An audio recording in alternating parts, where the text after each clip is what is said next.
Hey everybody, it's Dr. McLean, Dr. Tara. and we're on week 4 of our challenge, and we got a few good things for you to go through this week, and Tara's going to start. So, as all of you are well aware, this is sort of a day-to-day, get through one day at a time type of a situation that we're in. And this morning was not great.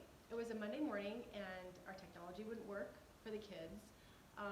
Mike was at the office, so I was on my own. The one thing I was kind of looking forward to is my 6-year-old getting to be on a team call where his teacher could actually tell him what he had to do, because mom didn't know anything today. He was much smarter than me about everything. And it was just one of those mornings where things just kind of built one after the other, one after the other. It felt like nothing else can go wrong, and then something else would go wrong. And so by the time Mike called at 10:30, I was pretty much done. Like, I felt like I had just lived a 56-hour day in about 2 hours. And I wasn't happy. I was grumpy. I wasn't feeling good. Everything was bad. And I had to figure out a way to reset that, because there's people that depend on me. There's my kids that depend on me. My husband depends on me. I depend on myself. My patients depend on me. And I needed to get my head in a better place. And at that point in time, I really was out of ideas. I didn't want to think about things. So I started with something really simple, and hopefully this can help you. I just took a deep breath. Just took a deep breath. What that does is that actually resets your amygdala. It's a part of the brain that's involved with your fight or flight response. So if I thought that a bear was chasing me, my heart would race, everything would pump, and I'd be ready to go.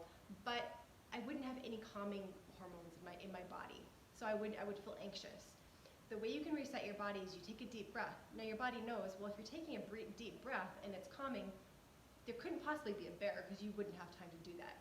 So it resets things, it brings things back down, and it makes things manageable. So at that time, then I was finally able to look, okay, I'm calmed down, I'm relaxed. Now look around. I saw that it is a beautiful sunshiny day outside. I stepped outside on the deck, it felt nice and warm. I was able to start kind of regrouping and restarting. It was a reset not just for my brain, but a reset for my day. Yeah, and I would say just a couple things I'd add on that with the breathing part. You take that deep breath as much as you can, try to breathe into your belly.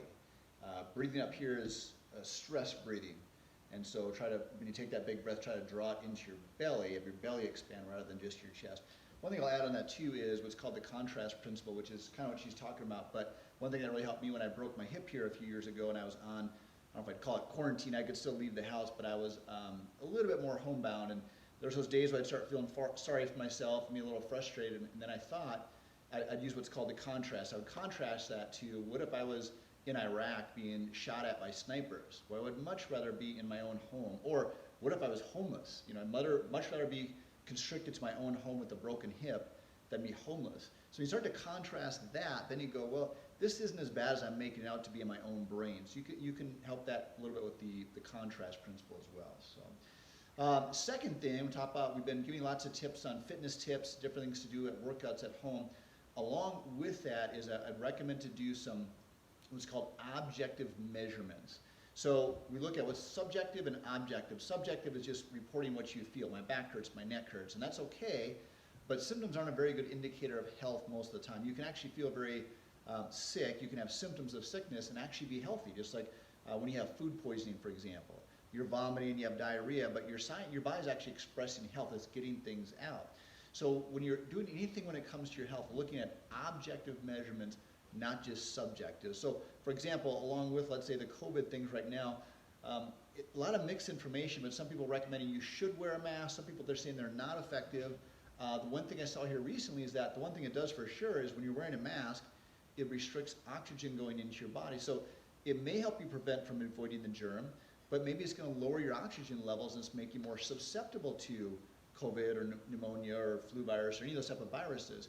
So I'm not telling you which one to do here, but I am saying maybe you should look at an objective measurement. You get something called a pulse oximeter. You can get them on Amazon. You just put it on your finger. It measures the amount of oxygen saturation in your body, and you can make a better judgment. So I'm not suggesting you have to do that. That's just an example. If you're doing these fitness things, doing some type of objective measurements. Let's say if you're doing push-ups, you're trying to do 20 push-ups a day, start to measure how many push-ups can you do without stopping. Can you do 10 without stopping? Can you do 15 without stopping?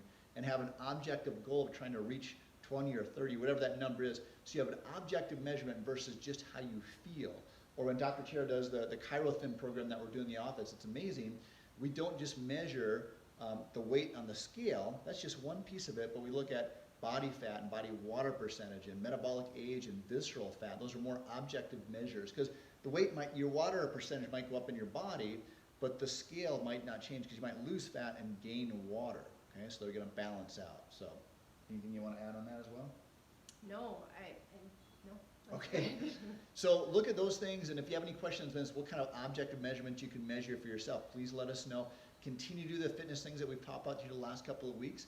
Make that a habit. That's one of the biggest things with health. True health is slow, boring, and methodical. You're never going to see the headline, man eats chicken salad. You see, man loses 100 pounds, that's a great headline, but man eats chicken salad, that's pretty boring. But that's what it takes. Day after day after day, these little things are going to build up over time. So please reach out again. We are still open. We would continue to make lots of accommodations for people with different appointments, making sure our office is very, very clean.